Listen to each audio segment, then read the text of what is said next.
Hello friends, എല്ലാവരും സുഖമായിട്ടിരിക്കുന്നോ? Video കണ്ടു തുടങ്ങിയപ്പോൾ തന്നെ മനസ്സിലായി കാണുമല്ലേ ഇതിപ്പോൾ എവിടെയാ ഉള്ളതെന്ന്? ലാൽബാഗിലാണ്. എന്നുവെച്ചാൽ നമ്മുടെ ലാൽബാഗ് ബൊട്ടാണിക്കൽ ഗാർഡനിൽ. ആക്ച്വലി ഫസ്റ്റ് ടൈം വരുന്നതിൻ്റെ കുറച്ചേറെ എക്സൈറ്റ്മെൻ്റ് ഒക്കെ എനിക്കുണ്ടായിരുന്നു. എൻട്രി പാസ് എടുത്ത ഉടനെ ഞങ്ങൾ കയറിയത് ലാൽബാഗ് ഹിൽസിലോട്ടാണ്. അവിടെ പോയി കുറേ ഫോട്ടോസൊക്കെ എടുത്ത് കുറേ വീഡിയോസൊക്കെ എടുത്ത്. നിങ്ങൾക്ക് കാണുമ്പോൾ തോന്നുന്നുണ്ടായിരിക്കും ഞാൻ പറന്നു പോകാതിരിക്കാൻ വേണ്ടി ആ തൂണെ പിടിച്ചേക്കുവാന്ന്. ഏറെക്കുറെ ചെറിയ രീതിയിൽ സത്യമൊക്കെയാണ്. നല്ല മഴ വരാൻ പോകുന്നുണ്ടായിരുന്നു. അതുകൊണ്ട് തന്നെ അവിടെ ഒത്തിരി നേരം ഒന്നും എൻജോയ് ചെയ്യാനൊന്നും പറ്റിയില്ല. പെട്ടെന്ന് തന്നെ ഞങ്ങൾ താഴോട്ട് പോന്നു. ഞങ്ങൾ താഴെ എത്തിയതും പെട്ടെന്ന് മഴയും സ്റ്റാർട്ട് ചെയ്തു കേട്ടോ. ഒരുപാട് ആളുകൾ കാണാനും വീഡിയോസ് എടുക്കാനും ഒക്കെ ആയിട്ട് വന്നിട്ടുണ്ടായിരുന്നു. ആക്ച്വലി ഞങ്ങൾ പോയത് ഇൻഡിപെൻഡൻസ് ഡേക്ക് ജസ്റ്റ് 1 day ബിഫോർ ആണ്. അപ്പൊ അതിൻ്റെതായ കുറച്ച് തിരക്കൊക്കെ അവിടെ ഉണ്ടായിരുന്നു. ഇൻഡിപെൻഡൻസ് ഡേ ആയതുകൊണ്ട് തന്നെ ഫ്ലവർ ഷോ നടക്കുന്നുണ്ട്. അപ്പൊ അതുകൊണ്ട് ഒരുപാട് ആളുകൾ, വ്ളോഗേഴ്സ്, ഫോട്ടോഷൂട്ടിന് വന്നവര്, അല്ലാതെ കാണാൻ വേണ്ടി വിസിറ്റ് ചെയ്യാൻ വേണ്ടി വന്നവർ, അങ്ങനെ ഒരുപാട് നല്ല തിരക്കായിരുന്നു ആക്ച്വലി. മഴ പെയ്യാൻ തുടങ്ങിയപ്പോഴത്തേക്ക് പിന്നെ പറയണ്ടല്ലോ, പിന്നെ കൊട എടുത്തിട്ടുള്ള ഷോയായി. കൊട പിടിച്ച് നടപ്പായി, കറക്കലായി, കറങ്ങി വീഡിയോ എടുക്കലായി, ഫോട്ടോ എടുക്കലായി, ഒന്നും പറയണ്ട. കൊട പിടിച്ചുള്ള പെർഫോമൻസ് ആയിരുന്നെങ്കിലും ഇടയ്ക്ക് കുറച്ച് മഴയൊക്കെ നനഞ്ഞു. അങ്ങനെ കുറച്ച് ജലദോഷവും കിട്ടി. സൗണ്ടിലുള്ള ഈ ബാസ് അതിന്റെ ഭാഗമായിട്ട് കിട്ടിയതാ. പറഞ്ഞു നമ്മൾ മാറ്ററിൽ നിന്ന് വിട്ടുപോയോ എന്നൊരു സംശയം. എന്തുമാത്രം ചെടികളും പൂക്കളുമാ! സത്യം പറഞ്ഞാൽ എനിക്കതിൽ നിന്നെല്ലാം കുറച്ച് പറിച്ചുകൊണ്ട് വരാൻ തോന്നി. പക്ഷെ തൊടാൻ പാടില്ല കേട്ടോ. പിന്നെ ഒരു ഇമ്പോർട്ടന്റ് കാര്യം എന്താണെന്ന് വെച്ചാൽ, ഒരു ഹാഫ് ഡേ കൊണ്ടൊന്നും നമുക്ക് ഈ ഒരു ഏരിയ ഫുള്ള് കണ്ടു കഴിയാൻ പറ്റില്ല കേട്ടോ. ആക്ച്വലി ഞങ്ങൾ പോയത് ഒരു ആഫ്റ്റർനൂൺ ആയിരുന്നു. ഞങ്ങൾക്കൊരു 2.5 hour 3 hours ആണ് ഞങ്ങൾക്ക് ടൈം കിട്ടിയോളൂ അവിടെ സ്പെൻഡ് ചെയ്യാൻ വേണ്ടി. പക്ഷെ ആ കിട്ടിയ ടൈമിൽ ഞങ്ങൾ മാക്സിമം എക്സ്പ്ലോർ ചെയ്യാവുന്നത്ര എക്സ്പ്ലോർ ചെയ്തു.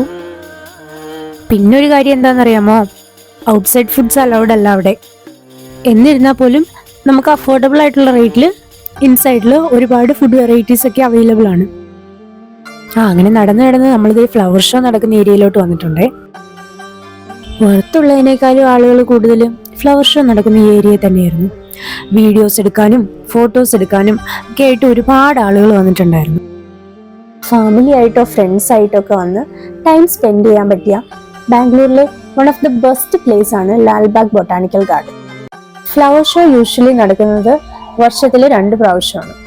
ഒന്ന് ജനുവരി റിപ്പബ്ലിക് ഡേയുടെ ടൈമിലും, ഒന്ന് ഇൻഡിപെൻഡൻസ് ഡേയുടെ ടൈമിലും, ഓഗസ്റ്റ്. ഈ ഫ്ലവർ ഷോയുടെ തീംസ് ചൂസ് ചെയ്യുന്നത് ഓരോ ഇയറിലും എന്തെങ്കിലും ഹിസ്റ്ററീസിന്റെയോ കൾച്ചറിന്റെയോ അല്ലെങ്കിൽ നാഷണൽ സിഗ്നിഫിക്കൻസിന്റെയോ ഒക്കെ ബേസിലാണ്. കുറെ ഇൻഫർമേഷനൊക്കെ എനിക്ക് കിട്ടിയത് ഗൂഗിളിൽ നിന്നാണ്. നിങ്ങൾക്ക് എന്തെങ്കിലും ആഡ് ഓൺ ചെയ്യാനുണ്ടെങ്കിൽ കമന്റ് പ്ലീസ്. വലിയ കഥയൊക്കെ പറഞ്ഞു പോയപ്പോൾ അവിടെ ഒരു കുഞ്ഞിക്കണ്ണനെ കണ്ട കാര്യം പറയാൻ പറഞ്ഞു. കുഞ്ഞിക്കണ്ണൻ ഫോട്ടോഷൂട്ടിന് വേണ്ടി വന്നതായിരുന്നു കേട്ടോ.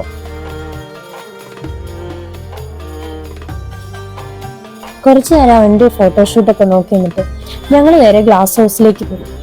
ഗ്ലാസ് ഹൗസ് എന്നൊന്നും മനസ്സിലായില്ലേ? അവിടെയാണ് ഈ ഫ്ലവർ ഷോ നടക്കുന്നത്. എന്നാ വായോ നമുക്ക് അങ്ങോട്ട് പോവാം.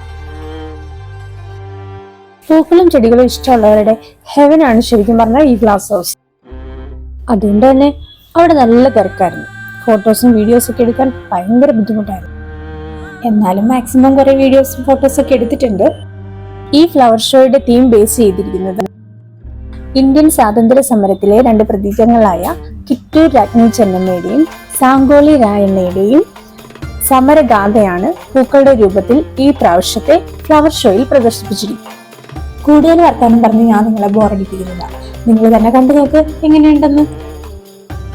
അടുത്തൊരു വീഡിയോ ആയിട്ട് കാണുമായിരിക്കും. എല്ലാവർക്കും ടാറ്റാ, ബൈ ബൈ.